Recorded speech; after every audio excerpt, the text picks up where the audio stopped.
Hi everyone, I'm Courtesy and I'm here with my yearly Oscars tradition, the Best Picture nominees in one sentence. But this year, I decided to switch it up because I like coming up with multiple sentences, so for this video, I'm going to do multiple one-sentence reviews for each movie. So here are my one-sentence reviews of the 2024 Best Picture nominees. The Holdovers. The film that answers the question, what if Dead Poet Society, but with less poetry, less people, and one black character?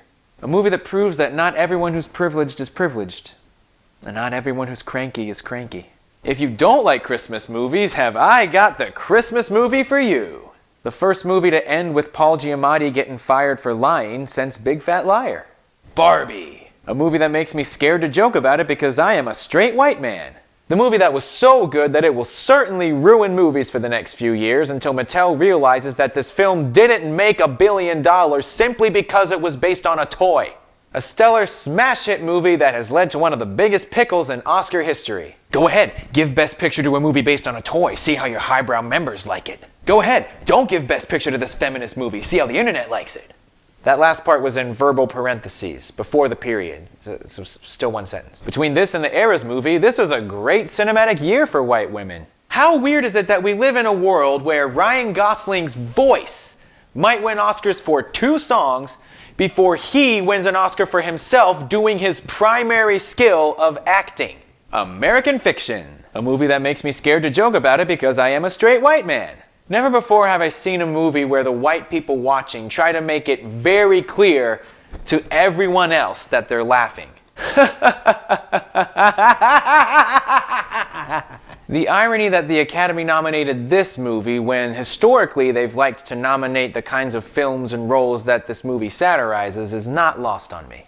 Oppenheimer. A movie that spends 2 hours leading to one explosion and then makes you wait another hour to leave.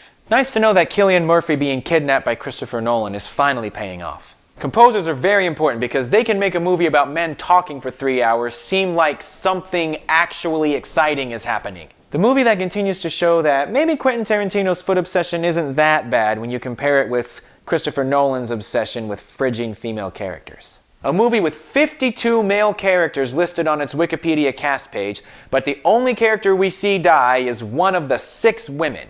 A movie that casts so many recognizable male actors that by the time they get to pushing the button, all they have left is Josh Peck. The Zone of Interest. What if the Von Trapp family decided to stop singing and give this whole Nazi thing a try? The main takeaway of this movie, the absolute most important message of this harrowing movie, is that not everyone deserves dogs. A movie that rides the Oppenheimer train of Best Picture nominees about someone who helped commit mass murder during World War II, only they never portray them as the hero, they never let you forget who they murdered, and the runtime is mercifully half of Oppenheimer's. My pick for Best Sound because if you watch it on mute, it's one of the most boring movies you've ever seen, but if you watch it with the sound on, it's one of the most unsettling. Anatomy of a Fall, aka Bon Voyage Boy. What if Marriage Story led to murder, maybe? A murder trial movie so realistic that lovers of Netflix crime content will probably not find it that interesting.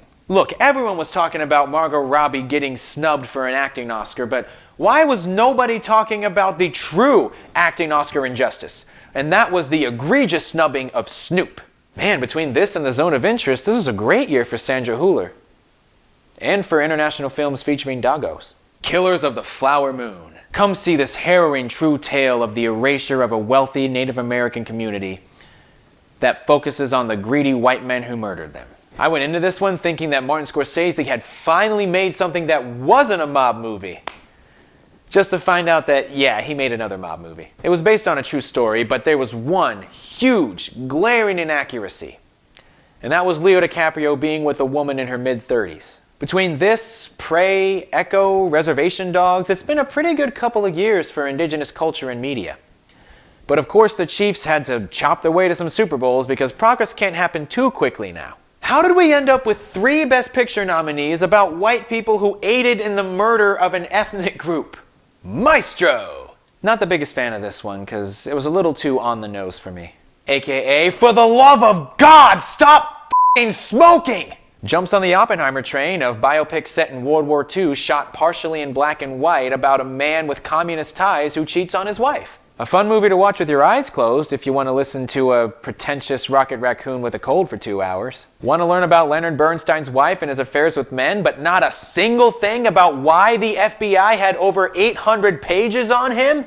Past lives. Mundane La La Land, aka Skype, will buffer till you lose your soulmate. If you're a fan of Hallmark romance movies, you are gonna hate this one. The very end might make you cry, but not out of happiness or sadness, rather a torturous, complex, in-between kind of emotion that you don't normally have to wrestle with. Poor Things. Frankenstein. There you go. Enjoy the Oscars.